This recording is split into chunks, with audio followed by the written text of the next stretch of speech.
di video kali ini kita akan coba untuk menyelesaikan permasalahan tentang pengenalan ilmu kimia.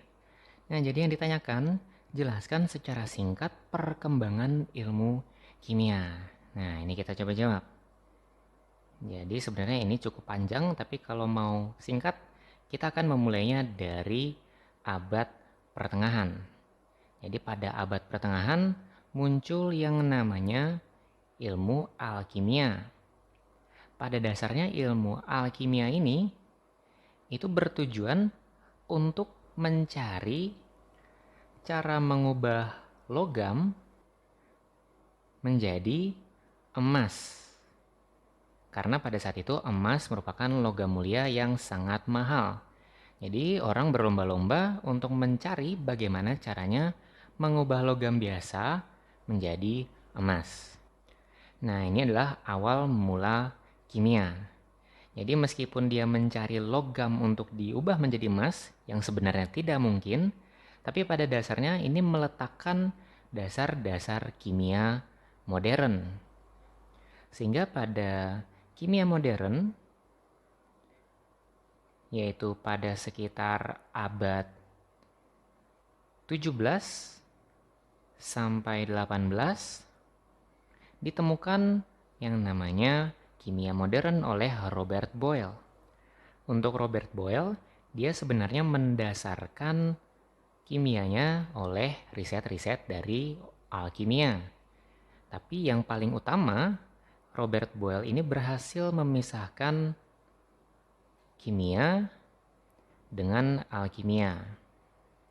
Jadi yang semulanya alkimia itu lebih ke ilmu-ilmu metafisik atau ilmu-ilmu gaib, karena mengubah sesuatu yang sebenarnya tidak bisa diubah, dibentuk menjadi ilmu yang lebih ilmiah, yaitu ilmu kimia modern.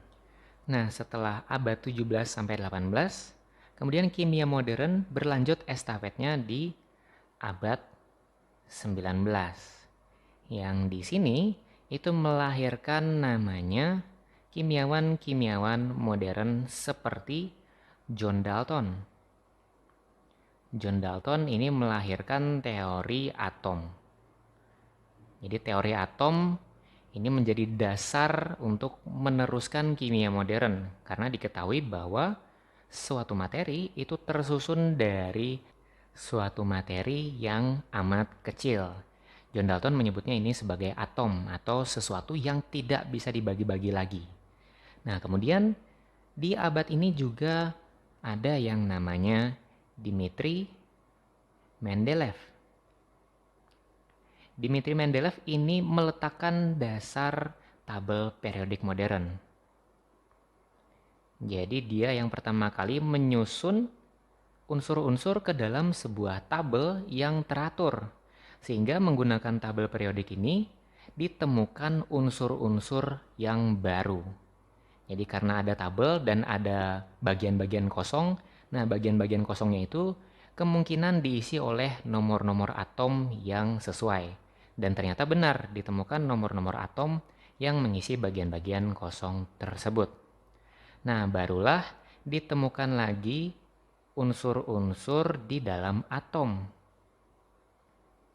Unsur-unsur di dalam atom, yaitu seperti elektron, proton, dan neutron, sehingga ilmu kimia makin berkembang dengan penemuan tersebut.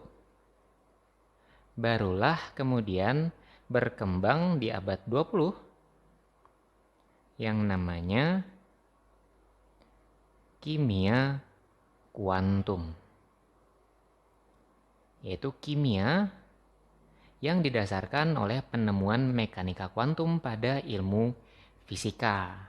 Nah, jadi lengkap sudah penjelasan atau penjabaran kita untuk ilmu kimia. Itu sejarahnya dimulai dari alkimia sampai dengan abad sekarang itu berkisar di kimia kuantum.